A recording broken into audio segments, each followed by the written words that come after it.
Good morning, everyone. This is the experimental setup to study the auxiliary winding intertun short circuit fault on a single phase induction motor. This is a single phase induction motor connected to a DC generator. The rating of the motor is 3 HP and its rated speed is 1500 RPM.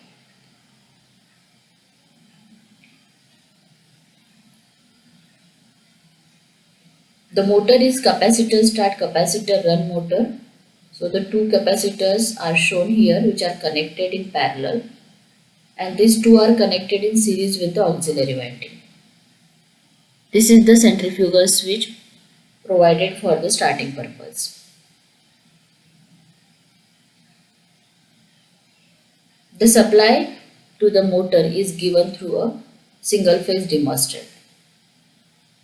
So here is the single phase thermostat through which the motor is supplied. Initially, the knob of the thermostat is kept at 0. So initially the voltage that appears across the terminals of the motor is 0. And then we can gradually vary the voltage. While starting the motor, we keep the switch on and the starting capacitor will be there in the circuit.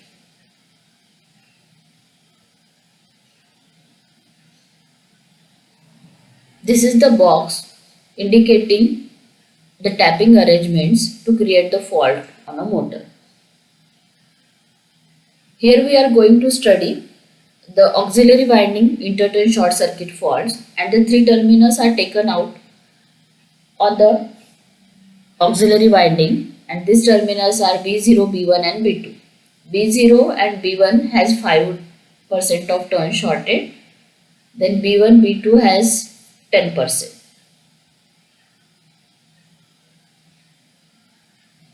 This is the variable rheostat. We can vary the resistance so that we can vary the severity of the fault. The maximum position of the resistance means the fault is at lowest severity, and the minimum resistance of the rheostat means the fault is at highest severity.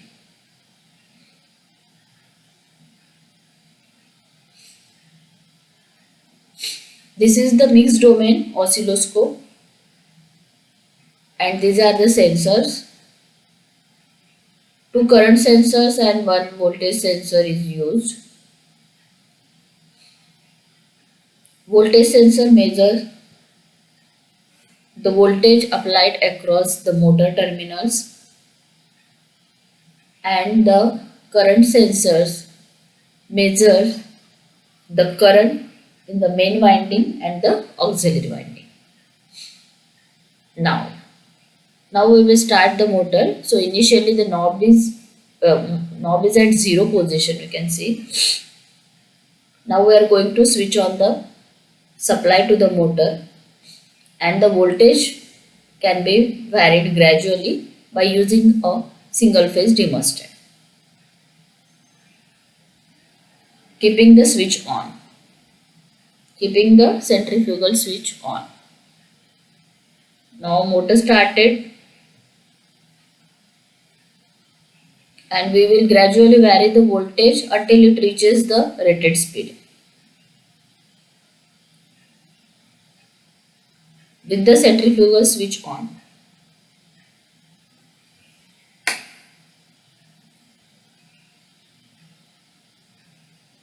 Once the rated speed is reached,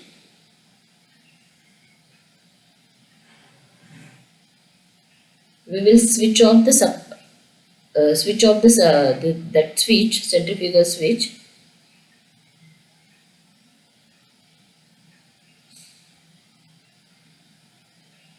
So near to the rated speed,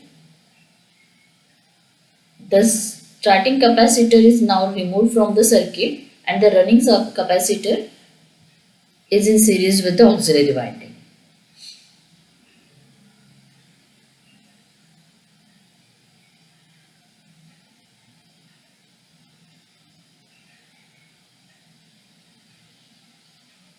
These are the clamp meters indicating the readings of main winding current and the auxiliary winding current.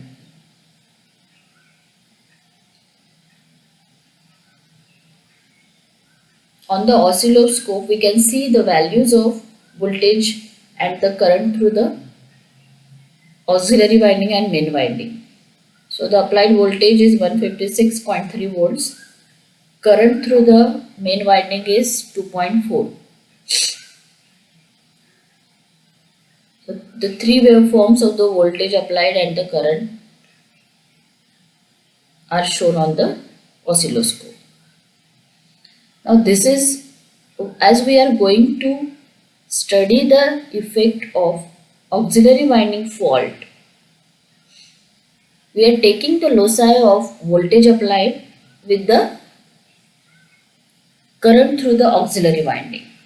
So on the y-axis we have taken the voltage and on the axis we have taken the current, x-axis. So this kind of loci is available on the screen of the MDO. So here we can see the orientation initially. Also here we can see the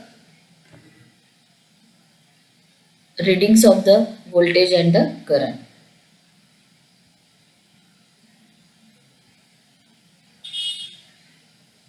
So these were the readings under healthy condition of a motor. There was no fault on a motor or a winding. Now we are going to create the fault by short circuiting the terminus or the tappings provided on the auxiliary winding.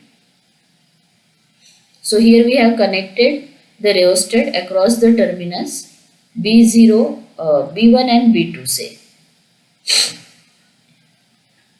So 10% turns are shorted and these are shorted through a variable rheostat. Initially, the resistance of the rheostat will be kept at maximum position and slowly we can reduce the resistance to increase the severity of the fault. And the effect of that fault can be observed on the MDO. So there will be the change in the magnitude of the auxiliary winding current and also in the orientation of the locus. So here we can see that initially the current through the rheostat or the loop current is 0.84 and as we go on decreasing the resistance which is connected in across the shorted windings. Yes, it has reached the value that is 12.14. So the loop current is now 12.40. Earlier it was 0.84 and now it is increased to 12.40. And we can see that the orientation of the loci has been changed. Now if we again decrease the severity of the fault,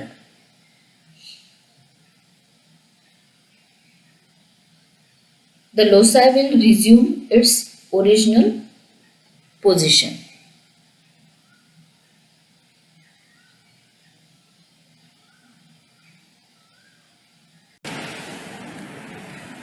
This is the observation table for the experiment to detect the intertun fault on the auxiliary winding of a single phase capacitor start capacitor run motor.